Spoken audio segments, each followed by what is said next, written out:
Assalamualaikum warahmatullahi wabarakatuh. Halo teman-teman, bagaimana kabarnya hari ini? Semoga teman-teman tetap sehat ya dan tetap semangat. Teman-teman, hari ini merupakan pertemuan kedua dalam mata kuliah antropologi.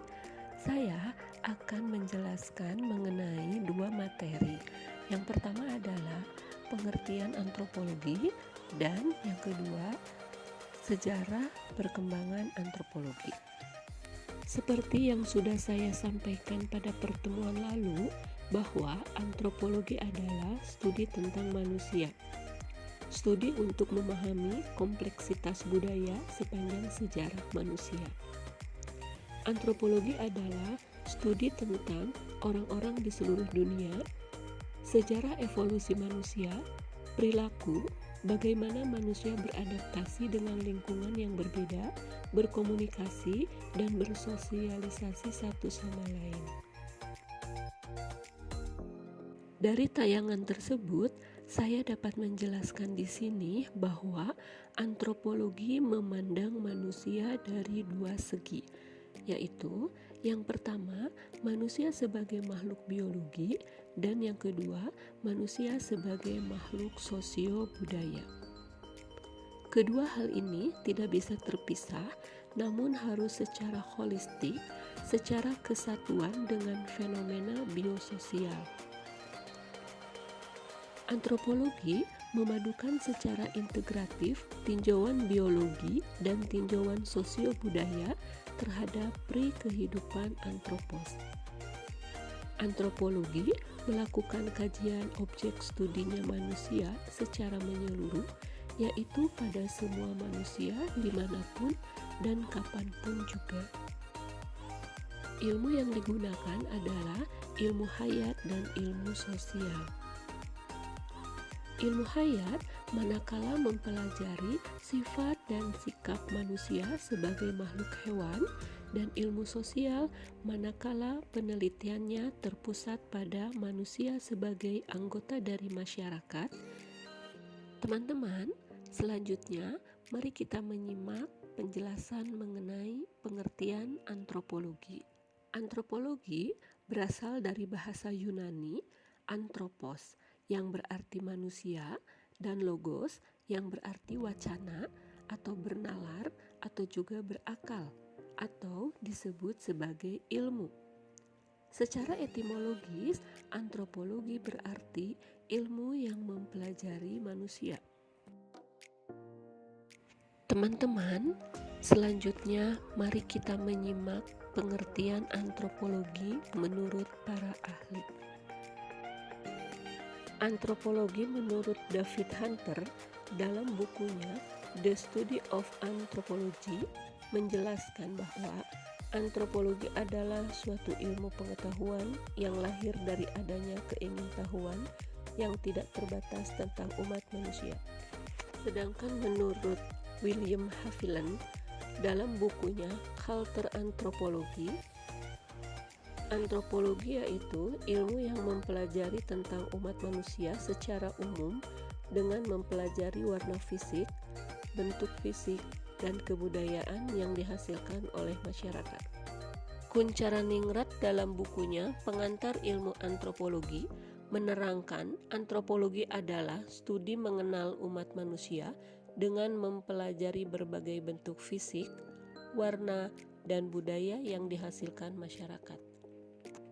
Teman-teman, pendapat antropologi menurut Kuncharaningrat tersebut menghasilkan 5 masalah pokok makhluk manusia, yaitu tentang sejarah terjadinya dan perkembangan manusia sebagai makhluk biologis, sejarah terjadinya aneka warna makhluk manusia dipandang dari sudut ciri-ciri tubuhnya, persebaran dan terjadinya aneka warna bahasa yang diucapkan manusia di seluruh dunia, perkembangan, persebaran, dan terjadinya aneka warna dari kebudayaan manusia di seluruh dunia, dan dasar-dasar dan aneka warna kebudayaan manusia dalam kehidupan masyarakat dan suku-suku bangsa yang tersebar di seluruh muka bumi. Teman-teman, berikut ini adalah pendapat tentang antropologi menurut para ahli yang lain. Demikian juga dalam berbagai literatur, banyak sekali pengertian-pengertian tentang antropologi dari para ahli. Silahkan teman-teman coba mencari pengertian yang lain dari antropologi dari apa yang telah saya sampaikan. Selanjutnya, dari pengertian-pengertian antropologi yang sudah tersampaikan, dapat dijelaskan bahwa para antropolog di sini memperhatikan banyak aspek kehidupan manusia, dari mulai perilaku sehari-hari, ritual, upacara, dan proses yang mendefinisikan manusia sebagai manusia. Antropologi mempertanyakan bagaimana masyarakat bisa menjadi sama atau berbeda, bagaimana evolusi membentuk cara berpikir manusia, apa itu budaya, adakah manusia yang universal, dan sebagainya. Para antropolog mengeksplorasi hal-hal unik yang membuat manusia menjadi manusia. Antropologi bertujuan untuk meningkatkan pemahaman manusia tentang diri manusia itu sendiri dan satu sama lain. Perhatian utama para antropolog adalah aplikasi atau penerapan pengetahuan untuk solusi masalah manusia.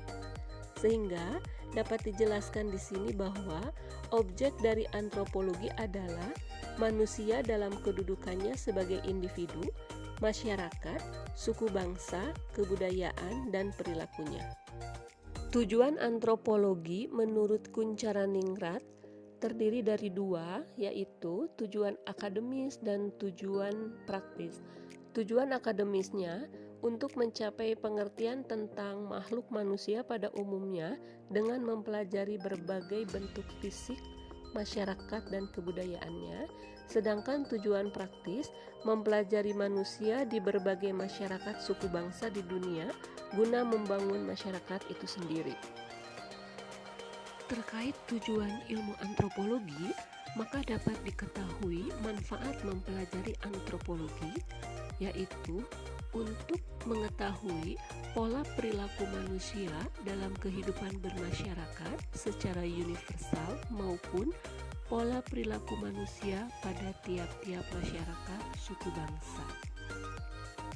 Mengetahui kedudukan dan peran yang harus dilakukan sesuai dengan harapan warga masyarakat dari kedudukan yang sedang disandang.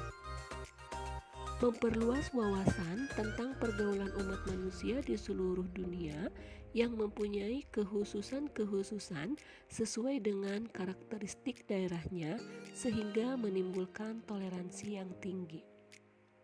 Mengetahui berbagai macam problem dalam masyarakat, memiliki kepekaan terhadap kondisi-kondisi dalam masyarakat, serta mampu mengambil inisiatif pemecahan masalah. Demikian ya teman-teman, materi yang berkaitan dengan pengertian antropologi. Bagaimana teman-teman sejauh ini? Apakah sudah jelas?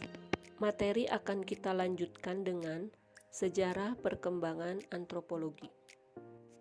Sejarah perkembangan antropologi terdiri dari 4 fase. Fase pertama pada abad ke-15 sampai dengan abad 18. Akhir abad 15, orang Eropa mulai menjelajah dan mendatangi suku-suku bangsa di benua Afrika, Asia, dan Amerika.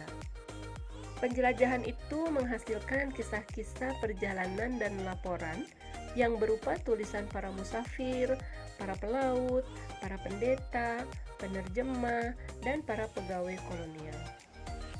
Kisah dan laporan tersebut menarik perhatian orang Eropa karena terdapatnya perbedaan adat, susunan masyarakat, dan ciri-ciri fisik. Bahkan, pengetahuan ini merupakan bahan etnografi yang umumnya tidak diteliti dan hanya mendeskripsikan hal-hal yang aneh saja. Akhir abad ke-18, bahan etnografi yang aneh tersebut menarik perhatian ilmuwan Eropa sehingga ada usaha mengintegrasikan bahan-bahan etnografi di seluruh dunia menjadi satu. Fase kedua, kira-kira pertengahan abad ke-19, Masyarakat dan kebudayaan manusia telah berevolusi dengan sangat lambat, yakni dalam jangka waktu beribu-ribu tahun lamanya, dari tingkat yang paling rendah sampai ke tingkat tertinggi. Kebudayaan tertinggi pada saat itu adalah Eropa Barat, sementara yang lain dianggap rendah dan tertinggal. Pada fase ini, ilmu antropologi mempunyai tujuan untuk mempelajari masyarakat dan kebudayaan primitif dengan maksud untuk mendapatkan suatu pengertian tentang tingkat-tingkat kuno dalam sejarah evolusi dan sejarah penyebaran kebudayaan manusia. Fase ketiga, permulaan abad ke-20, bangsa Eropa telah berhasil memantapkan kekuasaannya di negara jajahan mereka, sehingga pembelajaran ilmu antropologi menjadi lebih penting untuk mempelajari dengan siapa mereka berhadapan. Tujuan pembelajaran antropologi dalam fase ini yaitu untuk mempelajari masyarakat dan kebudayaan suku-suku bangsa luar Eropa guna kepentingan pemerintah kolonial dan guna mendapatkan suatu pengertian tentang masyarakat masa kini yang kompleks. Fase keempat yaitu sesudah kira-kira tahun 1930. Pada masa ini terjadi Perang Dunia Kedua yang sangat besar pengaruhnya. Banyak bangsa-bangsa yang dijajah oleh Eropa mulai bangkit semangat nasionalismenya untuk keluar dari belenggu kolonial. Karena itu, pada fase ini terjadi beberapa hal penting, yaitu timbulnya antipati terhadap kolonialisme dan hilangnya bangsa primitif. Dengan keadaan demikian, antropologi merasa kehilangan ruang lingkupnya. Maka, antropologi mengembangkan lapangan penelitian baru. Perhatian ilmu antropologi tidak lagi ditujukan kepada penduduk pedesaan di luar Eropa, namun kepada suku bangsa pedalaman Eropa. Demikian ya teman-teman, disampaikan materi pada pertemuan kedua ini. Semoga apa yang sudah saya sampaikan dapat menambah pengetahuan untuk saudara. Sampai ketemu di minggu depan dengan materi ruang lingkup antropologi. Semoga kita senantiasa berada dalam lindungan Allah Subhanahu wa Ta'ala. Jangan lupa tetap bahagia. Terima kasih atas perhatiannya. Billahi taufiq wal hidayah. Wassalamualaikum warahmatullahi wabarakatuh.